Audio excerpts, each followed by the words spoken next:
Ladies and gentlemen, good day and welcome to Q1 FY27 earnings conference call of Concord Biotech Limited, hosted by IIFL Capital. This conference call may contain forward-looking statements about the company, which are based on beliefs, opinions, and expectations of the company as on date of this call. These statements are not guarantee of future performance and involves risks and uncertainties that are difficult to predict. As a reminder, all participants' lines will be in listen-only mode, and there will be an opportunity for you to ask questions after the presentation concludes. Should you need assistance during this conference call, please signal an operator by pressing star then 0 on your touchtone phone. Please note that this conference is being recorded. I now hand over the conference to Mr. Naman Bagrecha from IIFL Capital. Thank you, and over to you, sir. Thank you. Good afternoon, everyone. On behalf of IIFL Capital Services Limited, we welcome you all on Q1 FY27 earnings conference call of Concord Biotech Limited. We will begin the call with opening commentary from Mr. Ankur, Joint Managing Director and Chief Executive Officer, followed by a Q&A session. Thank you, and over to you, Ankur, sir. Thank you, and a warm welcome to our Q1 FY27 earnings conference call. Along with me, I have Raviraj, CFO, Prakash Sajnani, AVP Finance for Concord Biotech, and SGA, our investor relation partners. We are pleased to report a strong start to FY27 with Q1 FY27 revenues of 257 crores, reflecting a healthy 26% year-on-year growth. As discussed previously, FY26 was a challenging year for Concord. We encountered multiple headwinds, including shifts in customer buying patterns, delays in obtaining CDMO approval, and tariff-related uncertainties that impacted customer procurement decisions for both current and future supplies. However, these challenges are not new to us. We have demonstrated in the past that we can successfully navigate similar situations and emerge stronger. FY27 has begun on a positive note with a robust first quarter performance. We remain confident of sustaining this momentum over the coming quarters on the back of business visibility in pipeline. Our confidence is underpinned the strength of our long-term growth strategy, our niche capabilities in fermentation-based products, and our leadership position in key molecules in which we operate. These competitive strengths continue to position us well to capitalize on emerging opportunities and drive sustainable growth. Speaking of green shoots and highlights of our current quarter, growth in Q1 FY27 was broad-based, with healthy contributions across our key product categories, including immunosuppressants, anti-infectives, oncology, and antifungals, rather than being driven by any single segment. We continue to strengthen our relationships with existing customers, resulting in increased wallet share, higher market share, and growth that outpaced the broader industry. During the quarter, we onboarded multiple new customers while also engaging in advanced discussions with several large customers for long-term and consistent product supplies. Our export business remained a key growth driver, with export revenues increasing 46% year-on-year in Q1 FY27. This growth was broad-based across geographies, supported by rising inquiries from customers in major regulated and semi-regulated markets. The strengthening of our global regulatory approvals and compliance framework over the past year has significantly expanded our addressable market. In addition to the regulatory approvals received during FY26, we successfully completed inspection by Anvisa Brazil for our Limbasi facility and PPB Kenya and NDA Uganda for Unit 2 formulation facility at Valthera. These approvals enhance our ability to deepen our presence in existing markets while expanding into new geographies. During the quarter, we received ANDA approvals from US FDA for mycophenolate mofetil suspension and tofacitinib tablets. These approvals, combined with our strong relationship with marquee customers, provide a meaningful runway for future growth. We have also successfully launched and commercialized fusidic acid in FY26, which is expected to contribute meaningfully to revenue growth during the current and next financial year. Our product pipeline remains robust, with plans to launch 2 to 3 new products annually.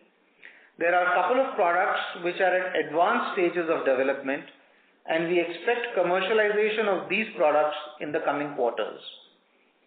This steady pipeline, supported by our R&D capabilities and regulatory expertise, is expected to create a strong foundation for sustainable long-term growth. Another key milestone during the quarter was the commencement of commercial operations and sales through Stellon Biotech, our front-end distribution platform for formulation products in the US.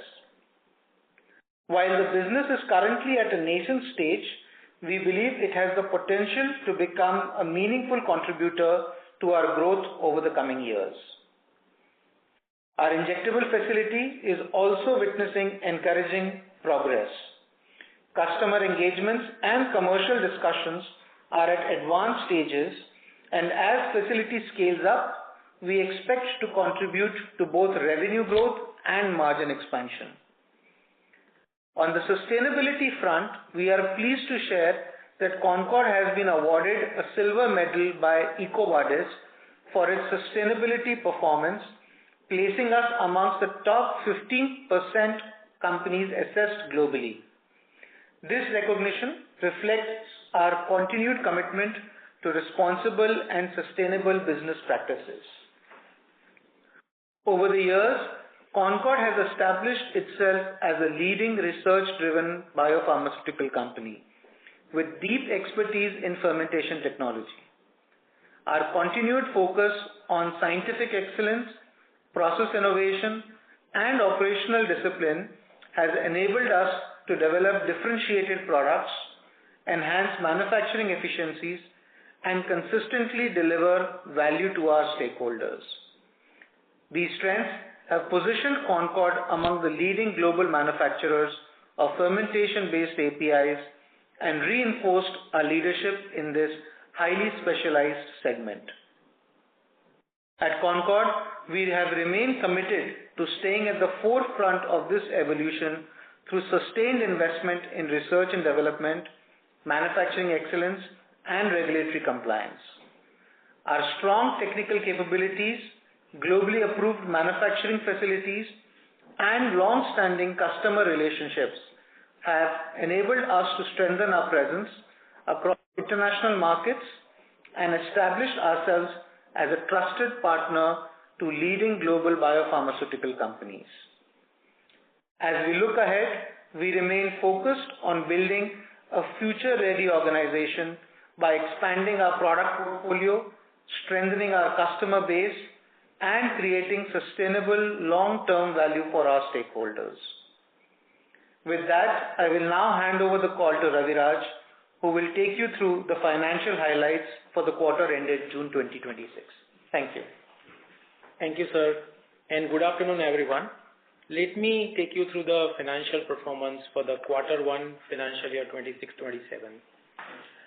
Revenue for Q1 FY27 stood at 257 crores compared to rupees 204 crores in the Q1 FY26, a growth of 26.2%.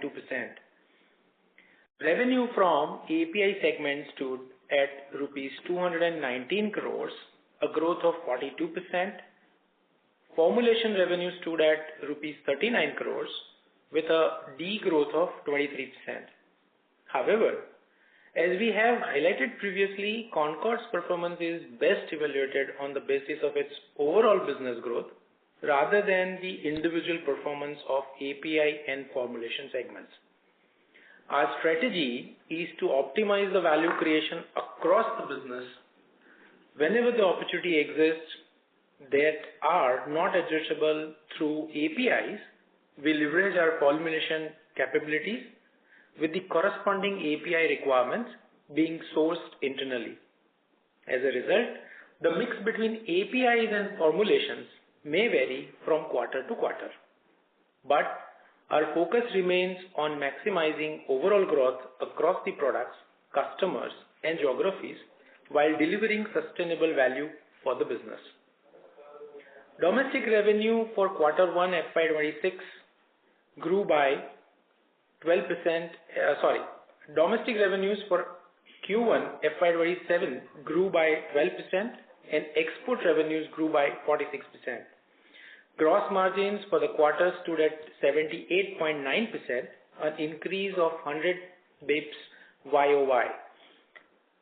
The improvement in the gross margin reflects a strong pricing discipline, favorable product mix, and limited competitive intensity across our key product categories.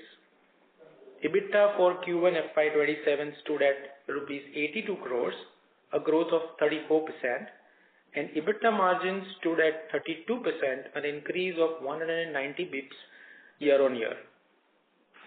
EBITDA, excluding the impact of injectable facilities and expenses related to the Stellon Biotech, would have been 37% for the Q1 FY27.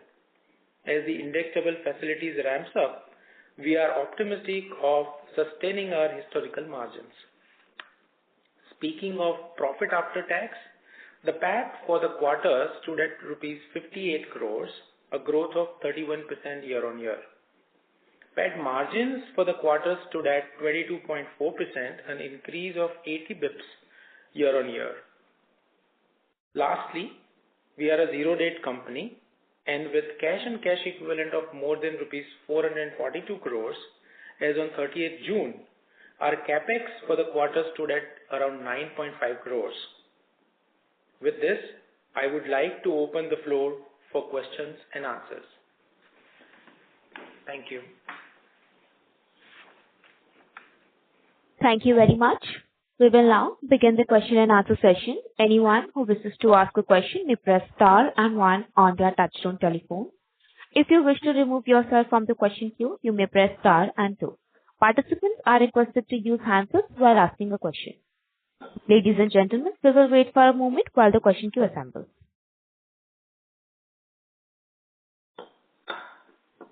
The first question is from the line of Parth from Trinetra Asset Managers. Please proceed. So yes, am I audible? Yes. So first of all, thank you for the opportunity. And my question is like the API business has recovered strongly this quarter with exports growing around 46%. Could you, and overall business has also grown with a good set of growth rate. So could you help us understand how much of this reflects normalization of delayed customer procurement versus the structural gains such as the market share expansion or stronger underlying demand? Additionally, should we expect this growth trajectory to sustain through the rest of FY27? Sure. So, as we mentioned previously that the customer procurement patterns from the quarter 4 of last year was spilled over into subsequent quarters. So yes, there has been some contribution coming from that in this quarter, but we expect subsequent quarters also to be of having similar kind of spillovers. It will be difficult for us to quantify each and every number there, but yes, much of the growth for Concord in this quarter has been from the new products which are where we've been selling the products and has been across geographies. So not only say the US geography has grown, but the sales has grown across all the markets, be it Europe, Japan, LATAM and all. So this is more of a growth across all segments and across all geographies, while some bit of contribution is from the spillover from the last quarter. Coming to the growth, as I've mentioned in the call that we have a good sense of visibility also for the coming quarter, and we are on track to have the growth, as mentioned earlier, better than what the historical growth rates have been. So we stand on track to achieving growth better than our historical growth rates.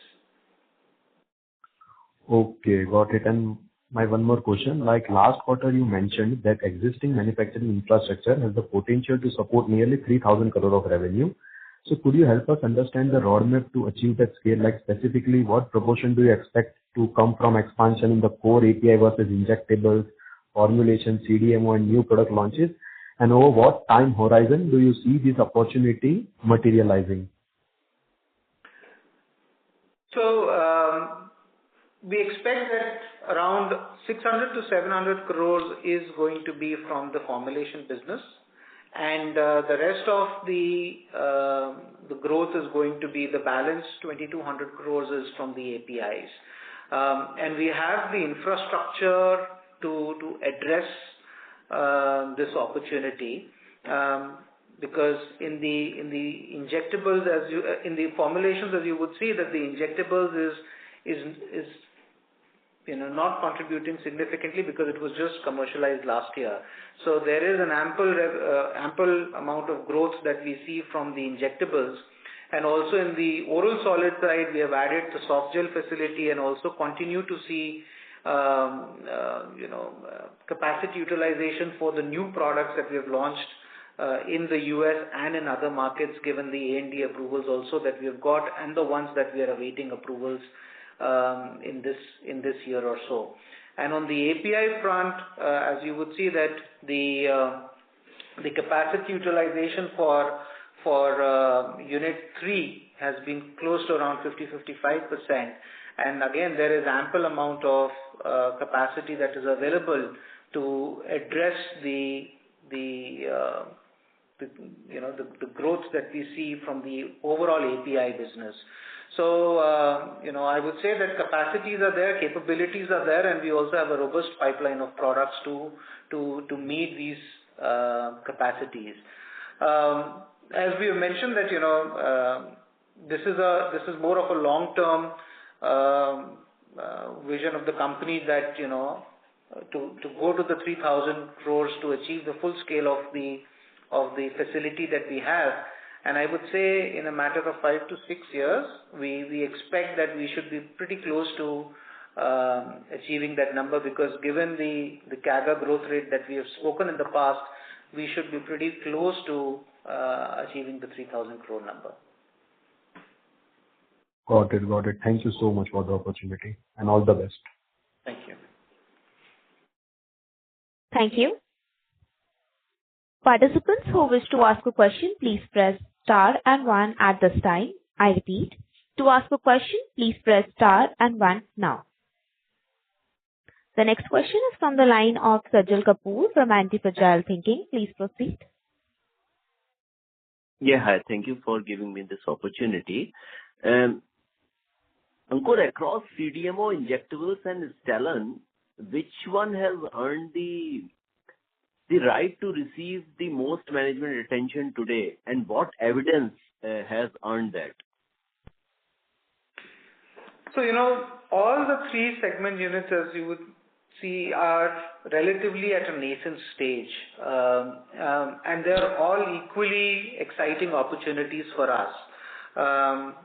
If you would see Stellon, with the launch of the ANDA approvals that we have got, and also some of the products that we've got approvals, but we awaited for Stellon to fully commercialize, we see good amount of growth coming from Stellon in the coming time. So, and Stellon is not only going to be marketing Concord's products, but is also going to be in-licensing products from third parties to market it in the US.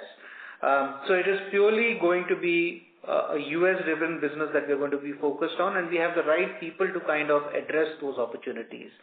If you see the injectable business, of course, the quantum there is relatively large, because the facility can do close to 600 crores top line there.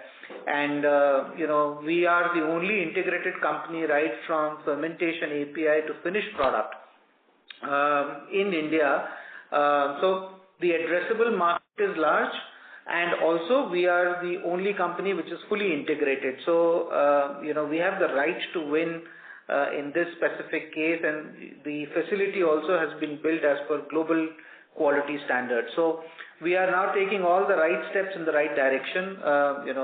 WHO GMP is set. We have got the validation batches completed. Customer audits are going on. Already discussions are going on with those customers. So we are taking the right steps in the right direction. And definitely it's an exciting phase for us when it comes particularly to the injectable business. On the CDMO front, as you would know that there are very few companies globally which are having the kind of expertise in the fermentation space like Concord. And within India, Concord has the kind of capacities to address these CDMO opportunities in the fermentation space. But of course, it takes a lot of time to kind of, have the CDMO projects commercialized, right from discussing with the customers all the way to execution of it. So it's a time-consuming process, but our efforts are being there to kind of, convert those opportunities. We have one opportunity which we've already commercialized, and there are a couple of those which are in the pipeline, which we expect that at least one of them should happen in this year. So we are pretty excited for all the three opportunities, and they're all in very different segments. So it'll be difficult for us to kind of pick one of those. No, that's very thoughtful. Thank you for that. And we know that ours is a net cash balance sheet. We have been consistently reporting positive operating cash flow. So in that context, what specific evidence over the next, say, 12 to 18 months would make you accelerate each of these three initiatives, and vice versa, what evidence would force you to pull back?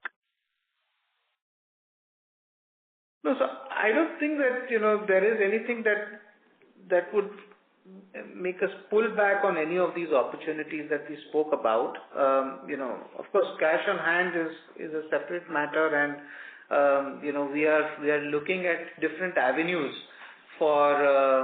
we're looking at different avenues to kind of how do we use the cash on hand. We are looking at different inorganic growth strategies also, and also organically what kind of agencies that we can build on within the fermentation space. So, from an investment standpoint, I think we have made enough investments in all these three verticals, because CDMO is a fungible asset that can be used between our APIs and the CDMO.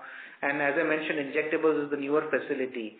So the cash on hand that we have would be looked at from utilizing for growth in agencies, organically or inorganically, and we're exploring both of those two. Very helpful. Thank you so much for all the responses, and thank you. Thank you. Thank you. The next question is from the line of Siddharth from PwC. Please proceed. Hi, Ankur. Congrats on a good quarter to you and the Concord team. A few questions. One, if you could share the capacity utilization across all the units. The second was on understanding, you said that the growth was broad-based across immuno and non-immuno APIs, but if you could give us some understanding of the immuno, onco, and other API salience. The third is, given that we've been talking about the CDMO opportunity starting up, is there a possibility of understanding what is the revenue contribution currently, and you'd guide it to broadly around 1 to 2%? What could we look at there, in this quarter and in the coming quarters? And the fourth one was on domestic formulations, right? There seems to be a little bit of a challenge this quarter. If you could throw some color on that. So I'll let Raviraj address the capacity utilization. So the capacity utilization for Unit 1 was around 80%. For Unit 3, as Sir mentioned, it is around 55%. Unit 2 was around 25%. Sorry, how much? 25%. Okay. So on the other points, as I mentioned that we have seen growth across all segments. So while on, we have grown on value base for all the segments, and all segments have grown by double digits growth.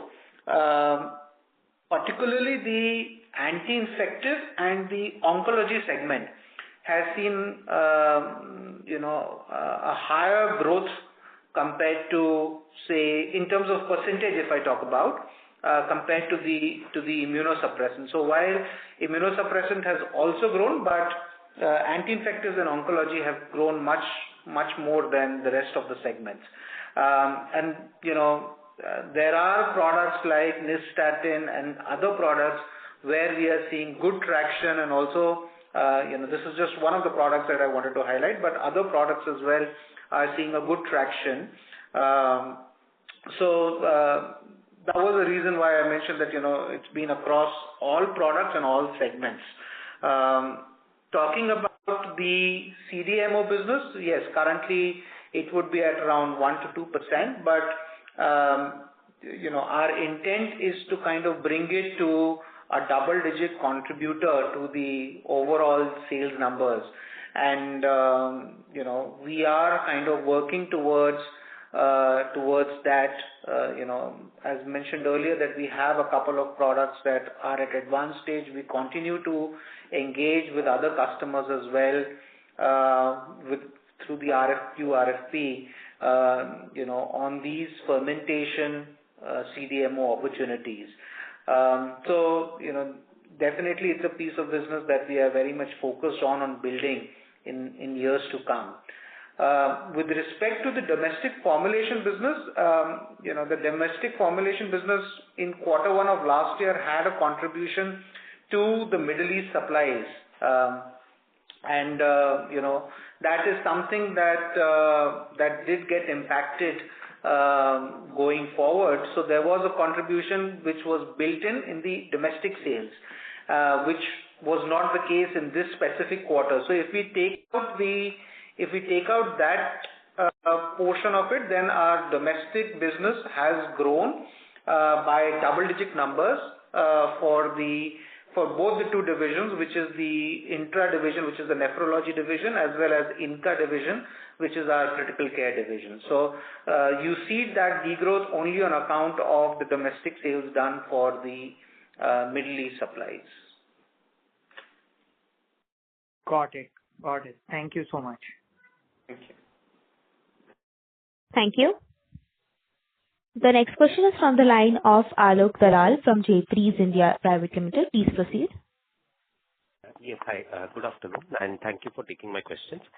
First question is on constant currency growth. What is the YOY constant currency growth for the company?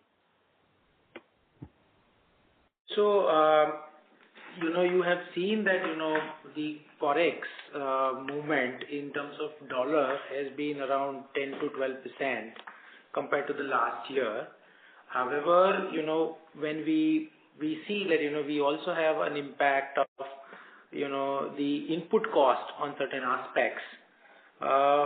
So, net, if you see, it is historically 3 to 4% currency growth that we have. But this year it was around 10%. However, having said that, there are impacts of the input cost. So net, you will see 3 to 4% of up to 5% of the impact into the currency rate. Which is flowing down to the EBITDA. Yes. Okay, up to 5%. Yes. Okay. All right. Ankur, also in the press release, you mentioned higher wallet share gains during the quarter. So, what was the main driver for that? Was it pricing? Was it some competitor having some disruption? Can you help understand that? So it was primarily driven by pricing. And because as you see that, we have built, almost 1250 meter cube of fermentation capacity. So based on the economies of scale, based on our expertise, we have a good grip on the pricing, and that advantage we've been price benefit.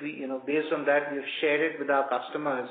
So even by giving a competitive pricing to that of our competitor, we are still able to maintain our healthy profitability margins. But the seeds of many of these discussions have been sown maybe 8, 10, 12 months, what we are seeing right now. So those conversions are what we see being executed in this specific quarter, and this has been purely a price advantage game that we have, based on which we've been able to gain this wallet share. Of course, there are softer aspects also, because when we are working with them on couple of fermentation products, we become like their fermentation partner. So, but those are the softer aspects which do kind of play out. But the primary reason for the change is the price. Okay, and just to better understand this, these are with respect to new launches or even the existing traditional products. You've taken pricing advantage and gain wallet share? Again, primarily this would be with respect to the existing products. The newer products that we see, of course, we have been able to convert many of those customers to Concord, but the quantum to that may not be as high when it comes to being reflected at the overall level. That is something that we would see in the coming quarters or so, because that's just the addition that has happened, maybe like a validation batch quantities that we would have given. So much of it is basically on the existing products. Okay, and last one is, amongst the new products that you would have launched over the last 2 years, would you like to call out or identify any products which have seen meaningful scale and reasons behind it? So,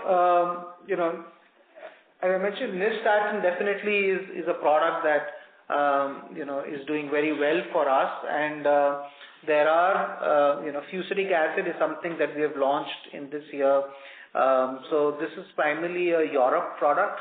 It's not a US product, but it is again a very niche, large volume product with limited players on the market. So we continue to kind of make inroads into the emerging markets, and once we get a CEP approval for the product, that's when we will see supplies happening to the European market. So these two products that we have launched, are again interesting products with limited competition, where we can see meaningful growth coming in on specific to these two products. Okay, sure. And sorry, one last one. On the margin, so Concord, you mentioned that FY27, the growth will be better than the historical growth rate of the company. In terms of EBITDA margin, should we expect the company to reach that 40% mark by end of this year? So, based on the operating leverage coming in, and also the renewables energy that we have, both these two playing up, we expect the EBITDA margin to be better off than our sales growth numbers. But in order to reach to the 40%, we need to have the injectable facility and Stellon business fully ramping up, which we expect that partial amount of that would happen. So we would be towards that journey of reaching 40%, but within this year, it may get spilled over slightly to the next year, based on the utilizations of the new injectable facility. But already now we are on that positive movement, because much of the expenses had already been built in the last year. So any utilizations coming in is only going to be improving the EBITDA margins from here. Understood. So more towards FY28 is when you move towards that 40% mark. That's correct. Yes, sure. Okay. Thank you and all the best. Thank you. Thank you. The next question is from the line of Naman Bagrecha from IIFL Capital Limited. Please proceed. Thank you. Thanks. One question on injectable plant. By when do we expect to commercialize this plant? And by when do we expect, let's say, supplies to export markets from this plant? So the plant is already commercialized. We have taken exhibit batches from this site. Already batches are on stability, and for certain markets filings are also taking place. So getting the approvals in the emerging markets is a 12 to 15-month process. So we expect that by next year, sales to the emerging markets would start. However, prior to that, our focus would be that how can we maximize utilization of this facility through the domestic market, which itself has a considerable amount of opportunity for the kind of products that we are working on. So, and that could be addressed not only by supplies through our own branded generics, but also become like a contract partner for some of the larger companies for these products. As I mentioned in my opening remarks that, we are the only company which is integrated right from API to formulations. So there is an advantage that we can give to our customers even for the India market. And given the opportunity is sizable,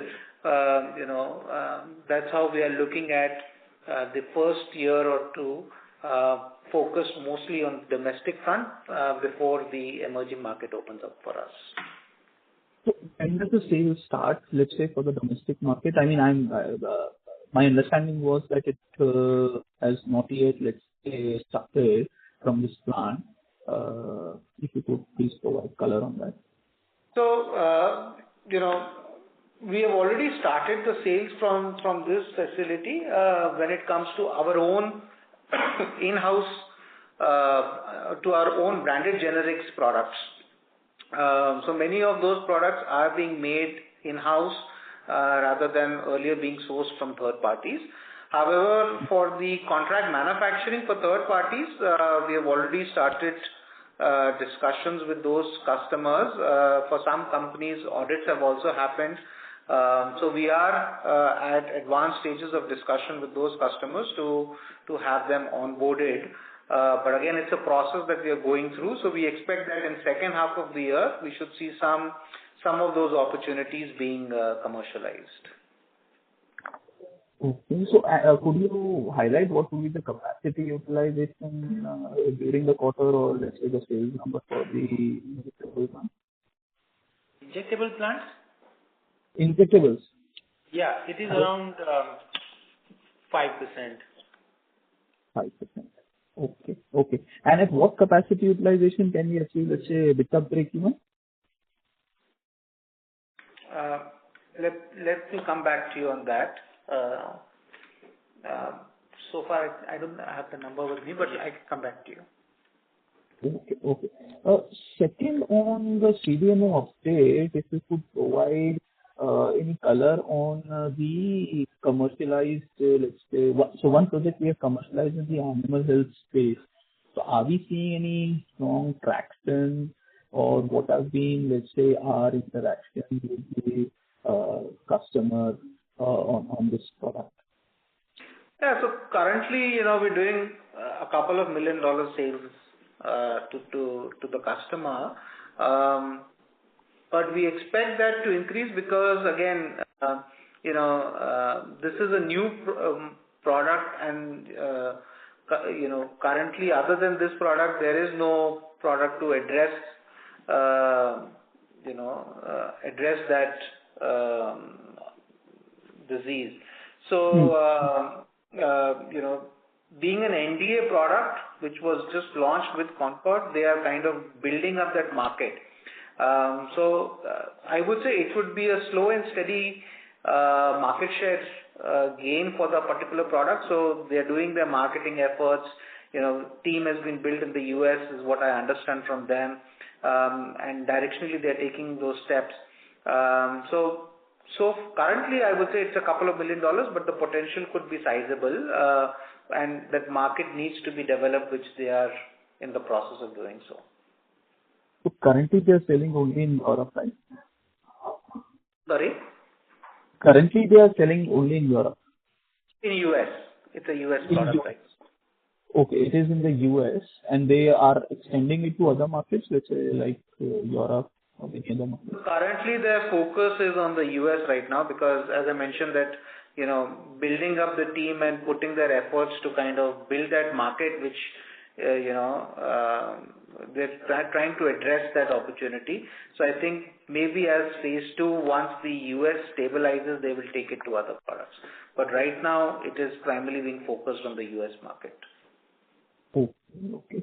One more on this US market. I mean, just few days back, again, we heard 100% kind of tariffs on generics 2 years from now. Right? Any, let's say, color in terms of whether this, gets impacted again in terms of, let's say, API sales as well. We have not heard anything from our customers on any of the concerns on this. Okay.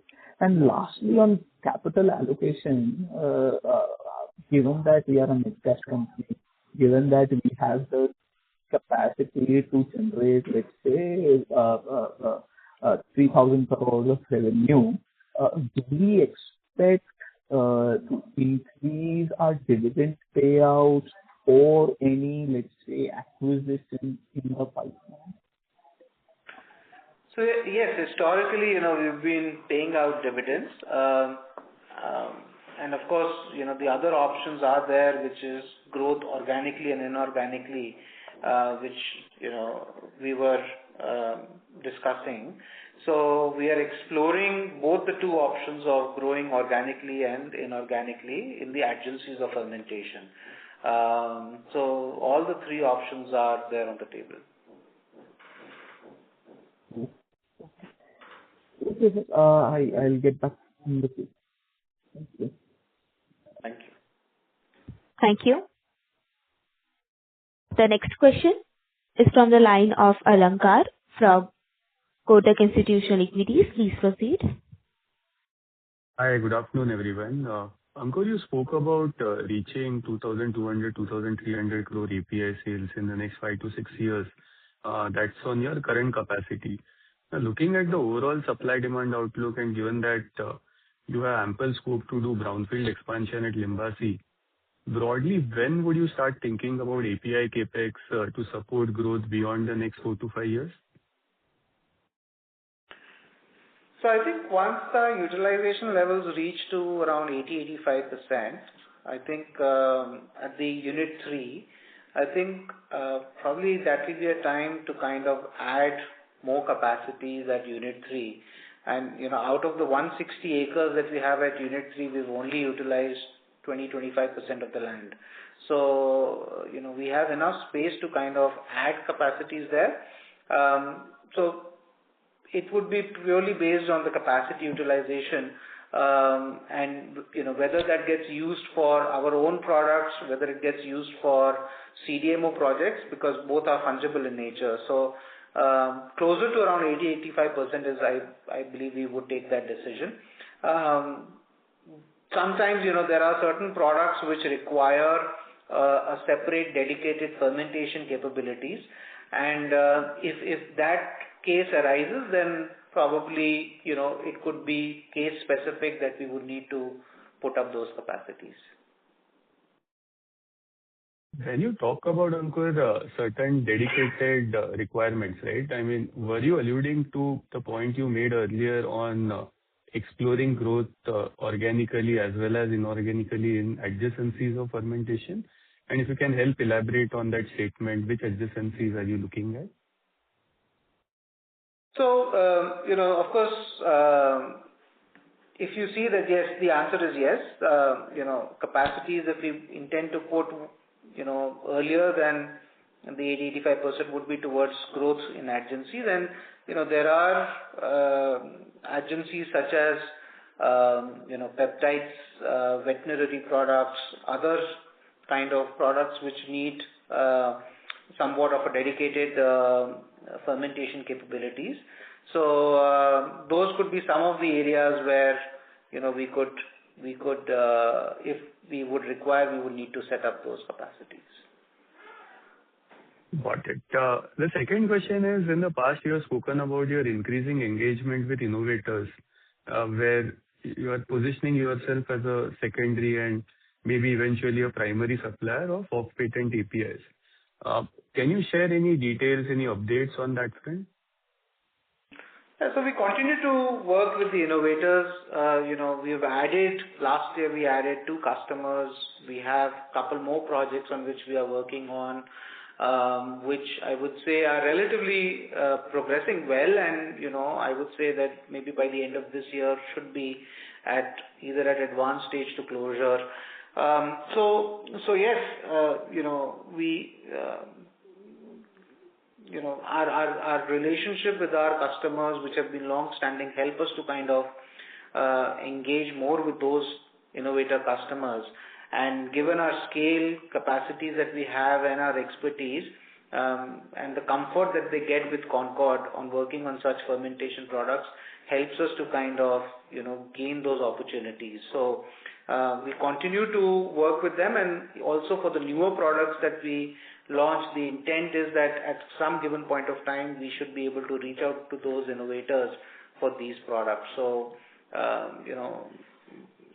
that's how things are progressing on our engagement with the innovators.